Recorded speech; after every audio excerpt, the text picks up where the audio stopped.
2026 yilgi yangi Tracker modeli mashhur amerikalik brend Chevrolet tomonidan ixcham crossover segmentida yanada kuchli va zamonaviy ko'rinishda taqdim etildi.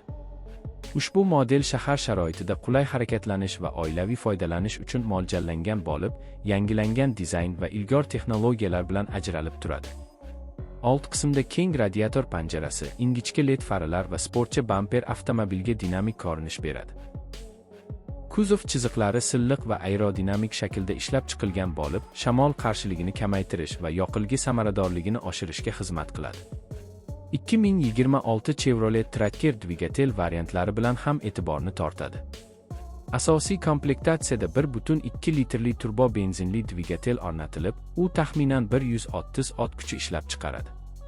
Kuchliroq versiyada esa 1.4 litrli turbo dvigatel mavjud bo'lib, 155 ot kuchigacha quvvat beradi.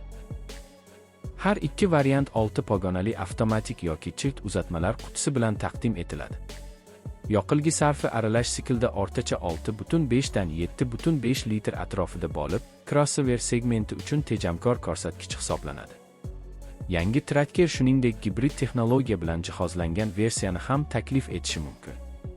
Bu variant benzin dvigatelini elektr motor bilan birlashtirib, yoqilg'i sarfini kamaytiradi va chiqindi gaz miqdorini pasaytiradi. Elektr yordamida harakatlanish ayniqsa shahar ichida qulaylik yaratadi. Regenerativ tormoz tizimi energiyani qayta tiklab, batareyani avtomatik ravishda zaryadlaydi. Bu esa ekologik toza va iqtisodiy jihatdan foydali tanlovni taqdim etadi.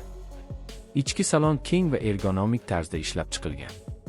Sifatli plastik materiallar, yumshoq qoplamalar va metall elementlar zamonaviy muhit yaratadi. Old o'rindiqlar isitish funksiyasiga ega, haydovchi o'rindigi esa elektr sozlanish imkoniyati bilan ta'minlangan. Orqa qatorda yo'lovchilar uchun yetarli oyoq joyi mavjud. Bagaj hajmi taxminan 390 litrni tashkil etadi va orqa o'rindiqlar buklanganda yanada kengayadi. Bu kundalik.